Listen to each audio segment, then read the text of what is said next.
Hello friends, welcome back to another video. Thank you so much for stopping by. Today's going to be more of a chit chat type of video, and it's going to be all about organization and cleaning. If you're stumbling upon this video, you're probably looking for a routine that you can maintain in your own home.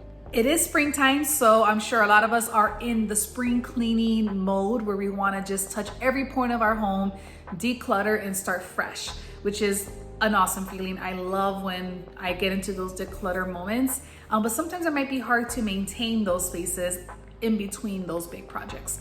After reading the Home Edit book and watching the show on Netflix and just reading up on different types of blogs and sites, I think I have a routine right now that works for me and that is helping me maintain my space so that it looks decent most of the time. And I say decent because I will not say it's 100%. It's not perfect.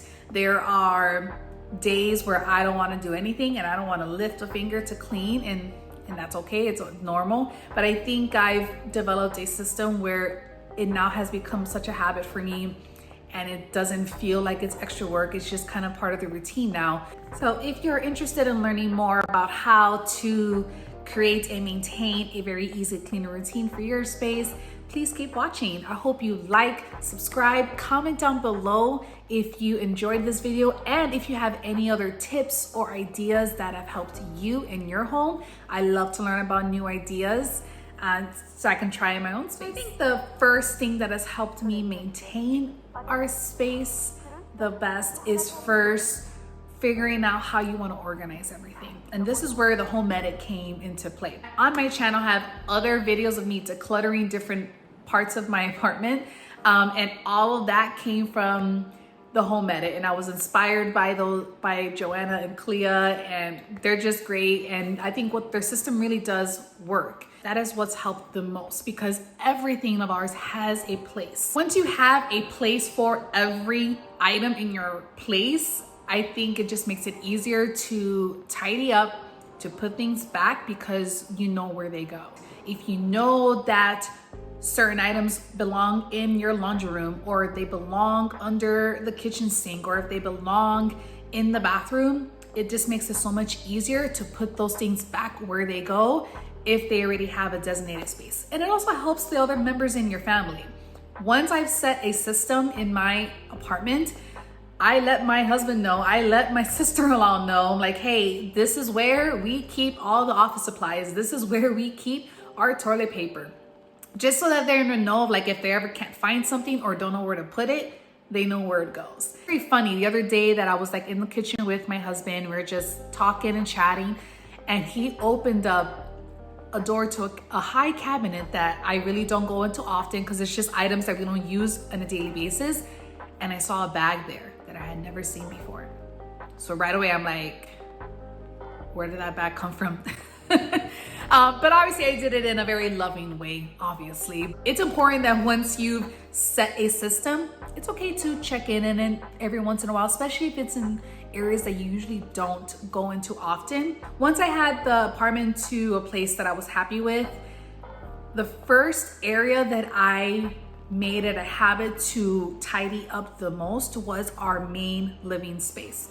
So if you're gonna tackle any space in your home or in your apartment, I would recommend tackling the main living space that you and your roommates or you yourself are in the most. So for us, the living space is where we are gonna hang out the most. We're gonna watch TV. It's attached to our kitchen. That's more of an open concept. So definitely the kitchen in our main living area is the one space in our apartment that I do tidy up the most.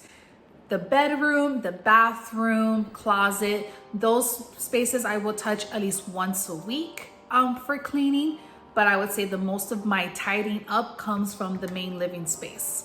So if you feel like it's overwhelming, especially if you have a home, if you have a home and you feel like it's just overwhelming, you don't know where to start, I would say start in the space that you and your family hang out in the most. In terms of tidying up, I like to, pick up the blankets. If there's anything on the counter, put things away. If it's mail, make sure that it's taken care of, give it to the appropriate people. If there's things that should be in the bathroom, in the bedroom, in our tech drawers, put those things away. Usually that takes me maybe 5-10 minutes at most, because again, I know where everything has to go. So it just makes the cleanup process easy. I try my best to put things away the first time. So if I'm coming home, I'm taking off my jacket, it's getting hung up right away into the closet. If I'm going to change my clothes into more comfortable gear, going into my actual master closet, changing there, putting things in the hamper, hanging things back up so that I don't have clothes everywhere. This might be a simple tip and you might think that it's very common sense, but you definitely need to plan on when you want to tackle a space or clean a room in your house or apartment. It's silly, but we plan out everything else in our life. We plan out the errands, the appointments, all those things. It's okay to decide on this day of the week, I'm going to tackle the bathroom. On this day of the week, I'm going to tackle the laundry. If you plan it out, you're more than likely to do it. I really started out with the calendar at first, but then, now I don't feel like I need to work with the calendar that I have. I kind of just now has become a habit, but definitely starting out with the calendar for the week is okay. Finding 2 days out of the week has really helped me just to kind of get into a groove. So if you're trying to find a way to get into a routine, start with 1 day. Start with 1 or 2 days of the week that you're going to commit that, for the next 10, 15 minutes, I'm going to commit myself to picking up the main living space or picking up my bedroom. And even those 10, 15 minutes, you could get done with a lot if you know where everything goes. For me, Tuesdays are that day and Fridays are those days. Tuesday, I call it tidying up Tuesday because it's cute. And then Friday is freshen up Friday, where I take those days to kind of do a once over of everything. Is everything looking the way I want it to look? Should dishes be put away? If there's overflowing laundry at that point, maybe toss in a load of laundry. Weekends are spent with bigger organization projects. So if I want to tackle my closet one day, I will wait till the weekend to do that, since I'll have more time to plan it out, take my time doing it, because I do like to take my time when it comes to organizing. I don't work well when it's rushed. So the weekends are the best time for me. I usually like to set Sundays as my reset day and take Saturday as a slack day, relax, or sometimes it's vice versa, depending on the weekend. I think the last thing that everyone should remember when it comes to a cleaning routine and trying to maintain it is giving yourself grace. Give yourself grace sometimes. There are going to be days where you might have a plan and you just don't feel like cleaning.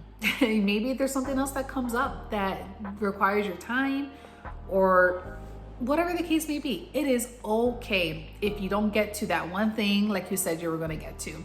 Or it was okay that if you had planned to do this organization project in the weekend and something else came up, or you decided just to kind of hang out with your family and your friends and just enjoy life. That is perfectly fine. But I think giving yourself grace when needed is helpful.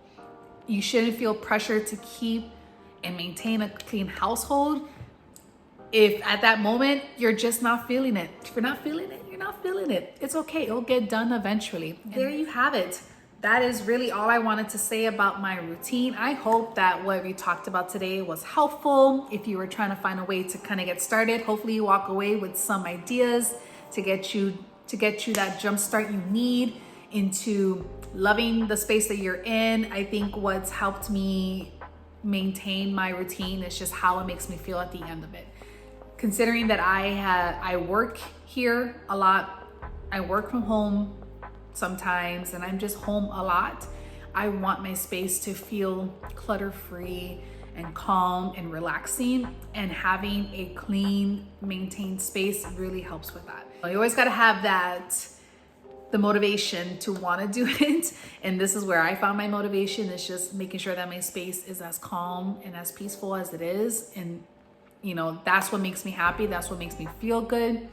So I know that my efforts is going towards this goal that I know is going to bring me happiness. Hope you found this helpful in some way. Please check out the other videos I have linked down below. If you have any of your own ideas, any other things that have helped you in your cleaning journey, please comment down below. We'll love to hear you guys. Like and subscribe before you go. Thank you so much for watching. See you soon.